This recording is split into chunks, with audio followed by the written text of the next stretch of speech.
자, 시작하겠습니다. 안녕하십니까. 이베스트 투자증권의 김지웅 대리입니다.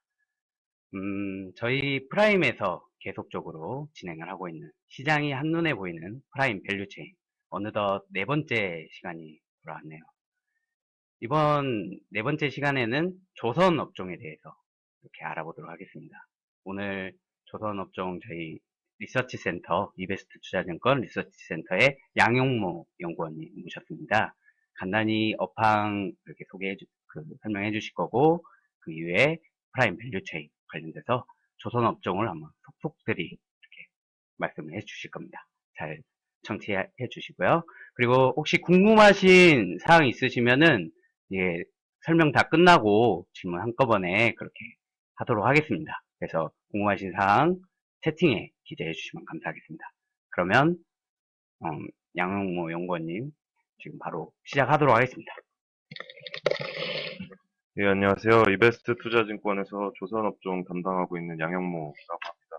오늘 이제 처음에는 조선 업황에 대해서 제가 좀 좋게 보고 있는데 말씀을 드리겠고요.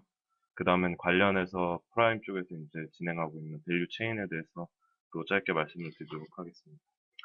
일단 조선 업황 저는 좋게 보고 있는 상황이고요. 지난해부터 계속적으로 산업재해에 대한 비중 확대 유지하자라고 얘기를 하고 있고, 여전히 이제 하반기부터 내년까지도 좋게 보고 있는 상황이기 때문에 관련된 조선 업종도 수혜를 보지 않을까라고 보고 있는 상황이고요.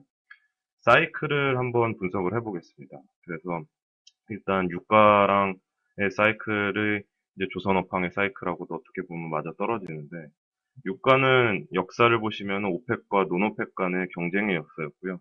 서플라이와 디맨드의 이격이 유가를 형성을 하게 됩니다. 그래서 사이클을 보시면 30년의 대사이클 기간 동안 5년 주기의 소사이클이 있고요. 10년 주기의 중사이클이 존재합니다. 그래서 이제 커머디티 붐이 일었었던 2008년에 피크를 찍고 2009년에 소사이클로 이제 마무리가 되는 상황이고, 2010년부터 시작된 붐이 2013년 피크 이후에 15, 16년까지 마무리되는 또 사이클이 있었습니다. 그래서 2016년만 보시더라도 유가 레벨이 거의 30달러 이하까지 하락을 하면서 패닉 구간으로 접어들었었고, 당시에 저희가 이제 산업재해에 대한 비중 확대를 말씀드렸었던 부분은 주가적인 측면에서는 마켓의 바닥에서는 사는 게 맞다라는 논리를 이제 말씀을 드렸고요. 지금 그렇다면 사이클에서 어느 정도 와 있느냐? 지금은 바닥에서 조금 올라온 상황, 디프레션에서 호프 정도까지 오는 상황이다라고 보고 있고, 여전히 산업재해에 대해서는 의견이 분분한데, 모두 다가 이제 환호를 할 때는 산업재는 팔고 나가셔야 되는 상황. 그래서 아직까지는 긍정적인 뭐 옵티미즘이라든지 뭐 익사이트먼트 같은 흥분되는 상황은 아직 아니기 때문에 여전히 투자는 유효하다라고 설명을 드리고, 이 산업재는 유기적으로 전부 다 연관이 돼 있습니다. 그래서 예를 들어서 건설에서 뭐 정유 플랜트가 발주가 나오면은 발전 플랜트가 나오고 플랜트 기자재가 사용이 되기 때문에 관련된 이제 운송에 대한 운임이 상승을 하게 되고요. 그렇게 되면 중고선 거래가 증가하게 되고, 결국에는 신조선 발주도 나오고 조선 기자재까지도 좋아지면서 인플레가 발생하면서 유가도 좋아지고 해양 플랜트도 나오는 이런 사이클이다라고 보시면 되는데, 지난해는 이제 P팩터 위주로 프라이스적인 측면에서 움직이면서 센티멘트 개선이었다라고 보고 있고, 올해는 올 초부터 뭐 건설 발주라든지 조선 발주 혹은 이제 굴삭기 쪽 업황 회복이 가장 뚜렷하다라고 보고 있는데, 중국 굴삭기 판매량하고 신흥국 쪽 굴삭기 판매량 지금 좋아지는 모습 보이고 있고, BDI도 최근에 조금 떨어지긴 했으나 중기적인 그림으로 봤을 때는 저희는 이제 우상향을 보고 있는 상황이고요. 관련해서 뭐 벌크선이라든지 뭐 탱커라든지 중고선 거래 늘어나면서 중고선까지도 상승을 하고, 이런 모든 것들이 Q팩터인데, Q팩터가 지금 아직 확연하게 드러나진 않지만 올 초부터 조금씩 드러나는 모습들을 보면은 여전히 산업재는 좋게 보셔야 되는 게 맞지 않느냐라고 이제 저희는 바라보고 있습니다. 여태까지 이제 사이클에 대해서 좀 설명을 드렸고요. 저희가 이제 바라보는 거는 조선 업황이 왜 좋냐. 그동안 이제 뭐 마켓이 안 좋아지면서 구조조정이 많이 됐습니다. 2017년 기준으로 전 세계 조선소가 400개가 안 될 정도로 이제 반토막이 났다라고 보시면 되고, 올해가 지나가게 되면은 뭐 350개 언더 쪽으로 급감할 것으로 보고 있습니다. 일례로 이제 우리나라에서는 SPP 조선이 지금 문을 닫고 있는 상황이고요. 성동조선해양이 최근에 수준했지만 앞으로 어떻게 될지 모르는 상황. 그 외에 STX조선해양은 수주를 못하고 있고요. 그리고 대우조선해양도 사실은 탑라인을 줄이면서 매출을 줄이면서 이제 구조조정을 계속적으로 하고 있는 상황.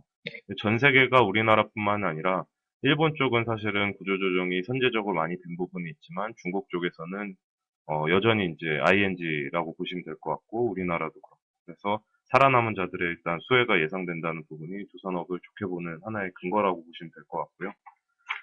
이제는 뭐 아까 말씀드렸다시피 30년의 대사이클이 있기 때문에 2000년 초중반 때 좋았었던 이제 커머니티 붐 사이클을 감안을 하면 사실은 뭐 2020년 이후에는 그 정도의 붐이 있을 거다라고 보고 있는데 규제가 두 가지가 갑자기 발생을 하면서 조선업황이 이제 또 발주가 시작될 것이다라고 보고 있는 상황입니다. 그래서 규, 규제로 인한 교체 사이클이 도래할 걸로 보이는데요. 과거의 사이클을 한번 보시면은 1992년도 때 유조선의 이중선체를 의무화하라는 IMO의 법안이 통과되게 됩니다. 그래서 1984년 이전에 인도된 단일선체 유조선은 설령 20년이 넘어가게 되면 2005년에서 2009년까지 모두 해체하도록 했고 2010년 이후에는 단일선체인 유조선은 모두 다 이중선체로 바꿔다라는 법안이 이제 나오게 됩니다. 그래서 사실은 2010년 이후에는 단일선체였던 유조선이 한 척도 남아있지 않는다. 그래서 전부 다 이중선체로 바뀌었다라고 보시면 될 것 같고, 이렇게 강력한 규제가 있으면 교체 사이클이 나온다라는 부분들 숙지하시면 될 것 같고요. 그래서 이제 어떤 규제가 나왔냐면, 두 가지 규제입니다. 2018년에서 2020년까지 맞물려 있는 규제라고 보시면 되는데, 첫 번째가 이제 강력한 황산화물 규제라고 보시면 되고요. 두 번째는 선박 평형수 규제입니다. 황산화물 규제는 2020년부터 배출량 자체를 기준 3.5%에서 0.5%로 규제를 하는 건데 세 가지 대응 방안이 있습니다. 그중에서 한 가지 첫 번째가 저유황유인 MGO를 사용하는 방법이 있고요. 두 번째가 이제 스크러버를 장착하는 겁니다. 세 번째는 이제 LNG 듀얼 퓨얼로 가는 건데 첫 번째 대응인 그 저유황유인 MGO를 사용하게 되면 그 벙커 CU 대비해서 가격이 굉장히 비쌉니다. 그래서 단기적인 대응으로 그칠 것으로 보고 있고요. 그 외에 스크러버를 장착을 하게 되면 평균 단가 자체가 높기 때문에 사실상 설련이 15년 혹은 20년이 지나가는 선박들은 이거를 장착하기에는 너무 큰 캐펙스가 들어가서 교체를 할 것이다 라고 이제 저희는 전망을 하고 있습니다.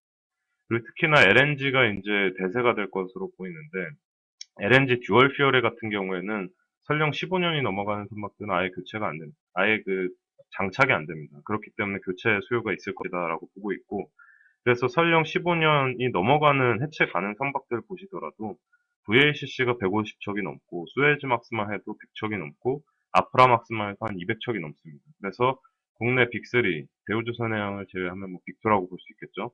탱커 쪽에서만 500척이 넘는 선종들을 수주를 할 수 있을 것으로 보이고 수주에 이제 가시권 안에 있다라고 보시면 되고 뭐 연초부터 이제 뭐 10척, 20척 했다라고 이제 조금씩 주가가 반응을 하기 시작하는데 이런 선박들이 교체 수요로 다가온다라고 하면 살아남은 이제 국내 조선소 그리고 특히나 재무 구조가 우수하고 기술력이 우수한 국내 조선소로 좀 쏠린 현상이 있지 않을까라고 보고 있고요.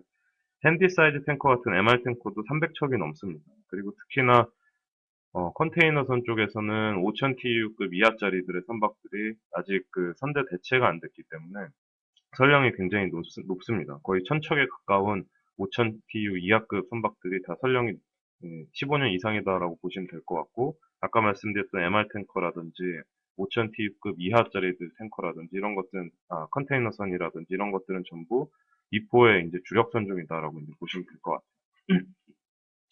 그래서 이런 그 규제가 있기 때문에 지금 현재 예를 들어서 현대중공업이나 미포조선에 발주를 낸다라고 하면 선주들은 2019년 정도에 인도를 받습니다.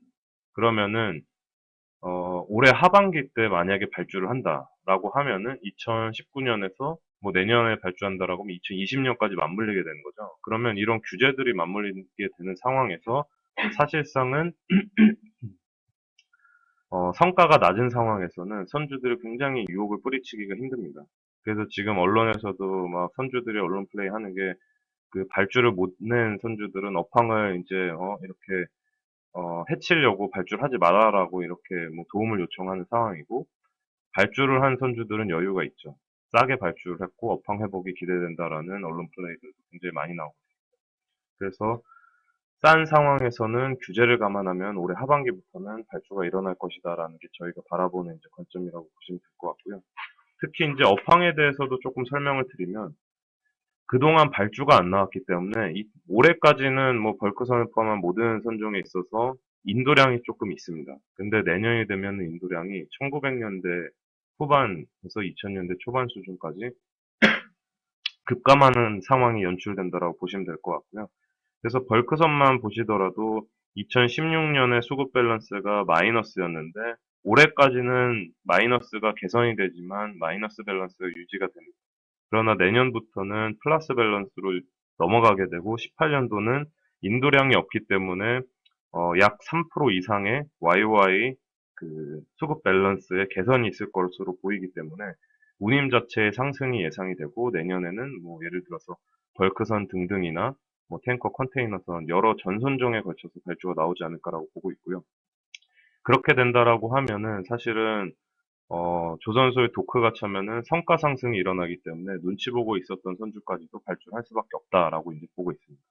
근데 왜 아직까지 발주가 일어나지 않느냐에 대한 질문에 대해서는 제가 바라보고 있는 거는 일단은 가장 중요한 게 선박 금융입니다. 그러니까 아직까지도 신용 경색이 완화가 안 된 상황이고 위축된 상황이기 때문에 여력이 있는 탑티어 선주들 위주로 지금 발주가 나오는 상황이고요. 그런 것들이 이제 뭐 그 세컨 티어나 서드 티어 정도까지로 나아가게 되려면은 선박금융이 조금 경색이 신용 경색이 완화되어야 될 걸로 보이는데 지금 이미 유럽계 선박금융을 제공하는 은행들은 사실상 조금씩 돌고 있는 상황입니다. 경기가 좀 호전되는 상황들이 보이고 있고 아시아 쪽에서는 선박금융을 조금 하고 있는 상황. 그리고 헤지 펀드나 이런 쪽에서는 좀 움직이는 상황들이 있기 때문에 하반기는 발주 증가 좀 기대해봐도 되겠다라고 이제 이렇게 말씀을 드리고 조선 업황에 대해서는 정리를 좀 드리도록 하겠습니다. 한마디로 요약을 해서 생각을 해보면은 지금은 아직은 업황 개선이 약간은 미진하지만 앞으로 갈수록 이제 업황이 살아날 수 있다. 약간 이렇게 보시고 말씀을 해주신 것 같습니다. 그렇다면은 이 조선 업종에 어떤 종목들이 있고 그 종목들이 어떤 그 제품을 만들어내는지, 어떤 배를 건조하고 어떤 제품을 만들어내는지 그 잘 아시고 보신다면은 거기에서 많은 투자 기회를 얻어갈 수 있을 것 같네요. 그러면은 저희 조선 선박 프라임 밸류 체인 말씀해 주시도록 하겠습니다. 네, 밸류 체인 설명을 드리겠습니다. 일단 그 조선이라고 하는 거는 선박을 만드는 거고요. 선박의 종류에는 크게 이제 뭐 네 가지라고 보시면 벌크선이 있고 탱커가 있고 그다음에 컨테이너선 그 외에 이제 기타 뭐 가스선으로 구성이 되는데 벌크선은 아시다시피 석탄이나 뭐 철광석 같은 원자재나 곡물을 운반하는 이제 선박이라고 보시면 될 것 같고요. 국내 조선소는 그동안 벌크선을 수주를 안 했습니다. 왜냐하면 중국 쪽에서 싸게 만들어줬기 때문인데요. 지금 최근에 현대중공업에서 얘기를 하는 거는 케이프 사이즈급 이상, 예를 들어서 뭐 VLOC 같은 대형 선박의 벌크선은 제작을 하겠다라는 얘기를 하고 있기 때문에 현대중공업이나 대우조선해양 쪽은 케이프 사이즈급 18만 DWT급 이상은 수주를 한다라고 보시면 되고요. 그 외에 현대미포조선 같은 경우에도 벌크선을 제작을 하긴 하는데 최근에 좀 수주를 안 했습니다. 단가가 안 맞아서 그런데 미포조선도 역시나 뭐 아스팔트 캐리어라든지 혹은 중소형 벌크선이라든지 이런 것들은 만들고 있다라고 이제 보시면 될 것 같고요. 탱커를 보시면은 두 가지로 나뉘는데 원유 그러니까 크루드 캐리어하고 프로덕트 제품이 있습니다. 제품 운반선.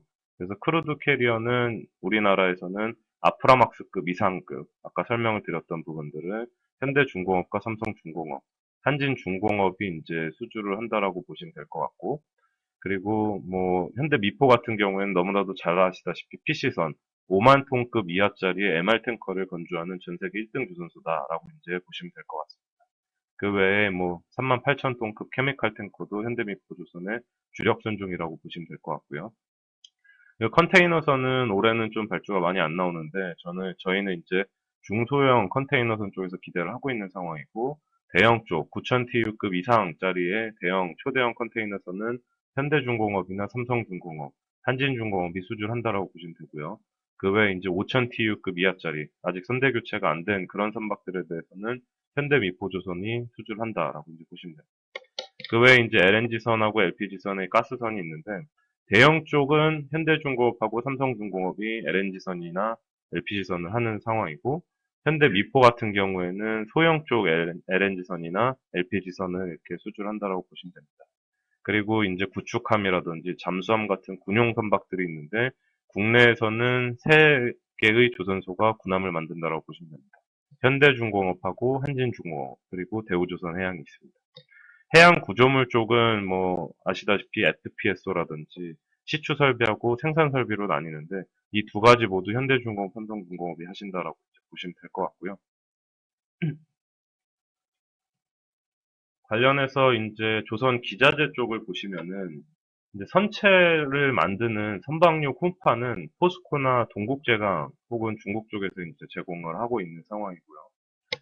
인버티드 앵글이라고 선박의 구조물 보강제인데, 선체 형상 및 강도를 유지하기 위해 사용되는, 이제 뭐 한국말로는 부등변 부등호라고 하는 그런 앵글은 파인 베스틸에서 제작을 한다라고 보시면 됩니다. 그 외 용접할 때 쓰이는 용접봉은 조선 선제, 그리고 다들 아시는 LNG 선용 본행제를 만드는 업체는 전 세계에서 1등 업체인 두 개가 국내에 있는데, 한국 카본하고 이제 동성 화인텍이라고 보시면 될 것 같고요. 그 외에 이제 블락을 제작하는 업체인데요. 이 업체도 굉장히 기술력 있고 좋은 업체입니다. 삼강 M&T라고 하는 업체가 이제 뭐 선박이나 혹은 해양 플랜트용 블락을 제작하는 업체인데, 삼성중공업이나 뭐 대우조선해양 등등에 납품을 하신다라고 보시면 됩니다.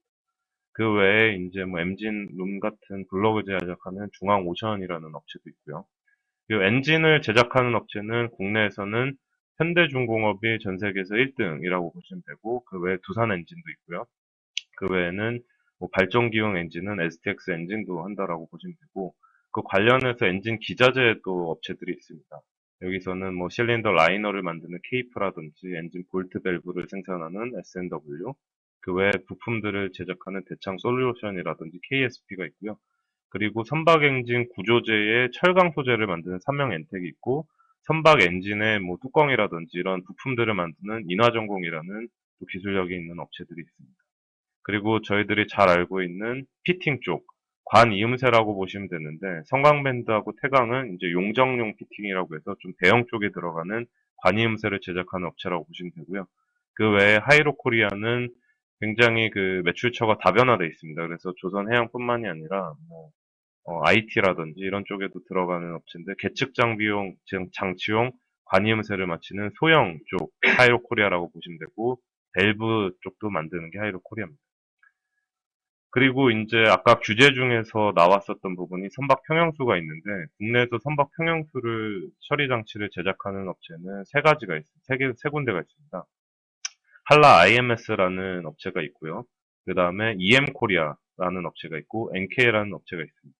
이 중에서 EM 코리아는 이제 현대중공업의 하이밸러스트와 계약이 맺어져 있는 업체라고 보시면 될 것 같고, NK는 뭐 UV용 이제 평형수 처리 장치를 만드는 거고, 한라 IMS는 이제 다른 이제 평형수 처리 장치를 만든다라고 보시면 됩니다.